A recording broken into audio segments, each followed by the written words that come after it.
Je vous interromps parce que là on a vu sa sortie du terrain, il est donc remplacé par Hendrick. Sous les applaudissements quand même du Bernabéu, il y a encore une forme d'indulgence du public très exigeant, on le rappelle, du Real Madrid. Oui, parce qu'il vient d'arriver, ils attendent, parce qu'ils ont vu jouer, ils savent que c'est comme un grand joueur qui est capable de faire des résultats et de marquer avec Real.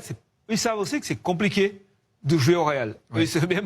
Ils savent qu'un joueur, ils sont très exigeants. Mais ce qu'il faut dire sur Mbappé, c'est quand il était à Monaco, côté droit, Olivier Luis, très efficace. Côté gauche, avec le Paris Saint-Germain, avec l'équipe de France, c'est bon. Quand il part au Paris Saint-Germain, qui commence à jouer avant-centre, moins efficace, là, maintenant, c'est de savoir est-ce qu'il est capable de s'adapter. Il y a des joueurs comme Thierry Henry qui a commencé sur le côté, qui a fini avant-centre, qui a réussi. Il y a Alexandre Lacazette qui a commencé sur l'autre côté droit. Il a passé avant-centre, il a réussi. C'est à lui maintenant de réussir. Ce qui est bien ce soir, je veux dire tout simplement, c'est que M. Vinicius et M. Mbappé sont sortis du terrain. Et que M. Brahim, que M. Hendricks sont rentrés sur le terrain et qu'ils ont marqué tous les deux. C'est-à-dire que demain ou dans les matchs à venir prochainement, pour eux, ça va être quelque chose, attention. Parce que on peut pas quand même se louper à chaque match, on peut pas passer à côté de notre match. Ça veut dire qu'il va falloir qu'on soit le plus efficace possible. Tu sais, ces deux buts marqués par Brahim et par Hendricks, ça pourrait être un bien pour les attaquants du Real de Madrid.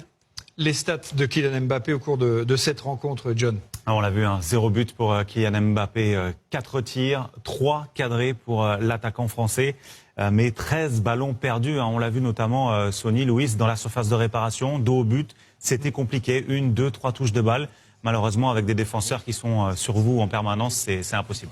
Ouais, c'est super compliqué. Vous n'avez pas ces repères en tant qu'avant-centre.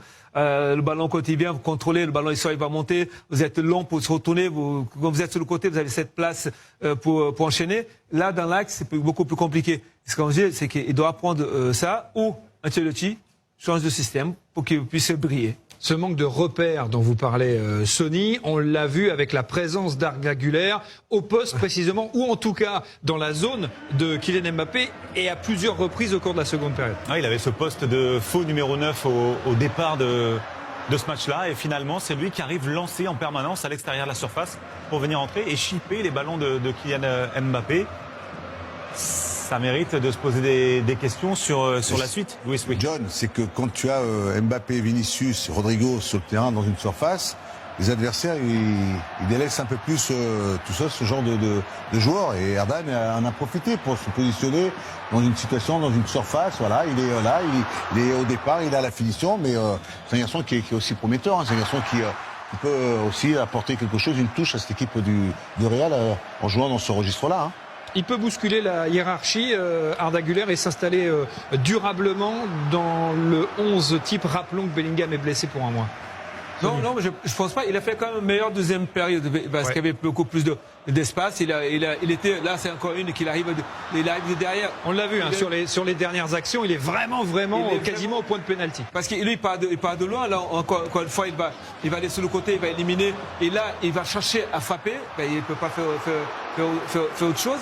Mais il profite effectivement. Je ne pense pas qu'il va bousculer la hiérarchie. Et il remplace deux joueurs qui sont pas là, qui sont blessés. Soit Bellingham ou Camavinga, mais il ne sera pas. Non, je ne pense pas qu'il va. Dans l'ensemble, il fait un bon match quand même, non? Il est présent. Il a été bon notamment sur la seconde période. Ouais. Revoyons cette action de Kylian Mbappé, cette occasion ratée. Est-ce que ça va le hanter dans ces prochains jours, Louis? Regarde, sur ce centre, cette belle qualité de passe de Vinicius, il est loin et il arrive quand même par sa vitesse, sa rapidité à se retrouver à passer devant les défenseurs de Real Madrid. Après, il tente une talonnade. Alors la talonnade, s'il l'a réussi, s'il met ce but-là, excusez-moi. Oui, non, mais justement, il l'a pas mis. C'est la question que je vous pose. Dans cette action-là, la seule chose qui l'a gêné, c'est qu'il a eu un temps d'arrêt. Et quand il est lancé, il a un petit peu de temps d'arrêt. Et là où Vinicius met le ballon, il accélère. Il n'arrive pas au bon moment. Mais ça va être positif pour lui. Parce qu'il est dans la surface de réparation, en tant qu'avant-centre, il a l'occasion, il tente un geste technique. Je pense que de ce côté-là, c'est positif. Si vous pourriez nous la remontrer dès le départ, l'action, je veux voir que si vous voyez la vitesse dans laquelle il pénètre, il rentre dans la surface, c'est impressionnant parce qu'il est loin au départ. Mais c'était pas tant sur l'exécution du geste que sur le fait que ça va l'habiter et ça va l'empêcher de dormir. C'est pas possible. Mais là, ce qui est intéressant, c'est ce qu'ils vont dire, qu'il y a la victoire derrière. et à la victoire 3-0. Et ça le protège. Et ça le protège en quelque sorte. Et ça protège. Mais la presse, demain, il y a quelqu'un d'autre qui a marqué, Ouais. qui l'a remplacé. Et ça, et la presse espagnole, on se connaît tous, là, ils vont poser cette question.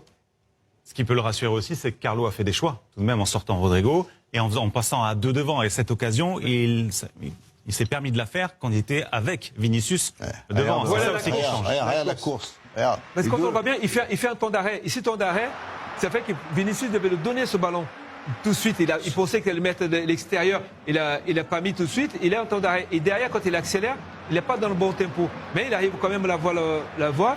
Mais je suis d'accord avec John, c'est que aujourd'hui, pour qu'il brille, qu'il a plus d'occasions, qu'il a plus d'espace, c'est que ça joue 2 devant. Donc J'en ai- ça veut dire, j'en ai et le pied droit. ça pose une... J'en ai le pied droit, moi.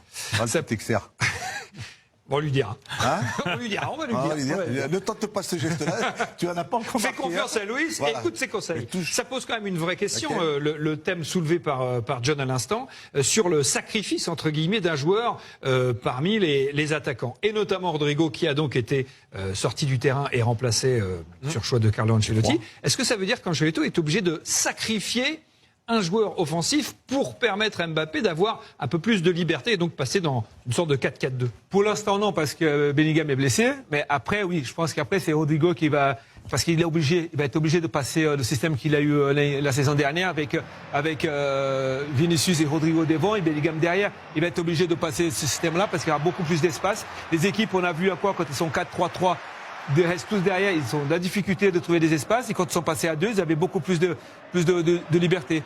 Oui, malheureusement, dans ce trio d'attaque, si on met encore Jude Bellingham, oui, c'est Rodrigo, malheureusement, qui va faire les frais parce qu'il est obligé de voir des espaces avec les joueurs qui sont rapides, Vinicius et Mbappé. Est-ce que vous avez déjà eu, Luis, en tant qu'entraîneur, des problèmes de riches comme les problèmes de Carlo Ancelotti, c'est-à-dire avoir des talents offensifs en nombre? Quand tu as un effectif où tu as suffisamment assez de qualité, de bonne qualité, de la classe C'est le cas première, ici, ouais. voilà, comme le cas que pour Carlo, c'est de trouver le bon positionnement, la bonne animation. La bonne animation entre Mallorca et ce soir, elle n'a pas été trouvée. Pour moi, personnellement, en voyant avec ce qu'il y a, ce potentiel offensif, c'est de les mettre à la bonne place et d'essayer dans la remontée de balle, dans la circulation de balle, dans la possession de balle, pour que ces joueurs puissent être mis dans quand tu vois Vinicius, cette rapidité de la passe qu'il donne, bon, on sent que là, il y a de la vitesse. Oui. Et c'est un système, une animation qu'il va falloir que Carlo trouve le plus rapidement pour être le plus efficace possible. Parce que là, ce soir, en sortant de là, des commentaires, il va y en avoir là. Hein. Et ça c'est sûr. Ce ne seront pas des commentaires positifs. Et notamment en raison du but inscrit par Hendrick. Vous le soulignez tout à l'heure, Sonny, ce jeune joueur brésilien, seulement 18 ans. Dès qu'il entre, il marque. Et quel but! C'est un but qui est magnifique, c'est un but qui fait du bien au Real Madrid, mais qui ne fait pas forcément de bien ni aux attaquants titulaires du Real et en particulier à Kylian Mbappé. Oui, parce que pour l'instant, Mbappé, il est vraiment devant Henrique. Ce qu'il faut remarquer là, c'est que c'est un vrai attaquant de poste. C'est un vrai avant-centre. Et ses appels, et tout ce qu'il fait là, c'est parce qu'il a l'habitude de jouer dans ce rôle-là. C'est l'avant-centre.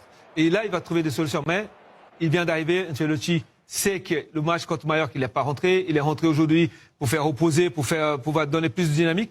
Mais pour l'instant, Mbappé sera titulaire largement. On posait la question il y a quelques instants sur Güler. La question se pose aussi pour Hendrick. Peut-il bouleverser la hiérarchie devant? Oui, selon vous.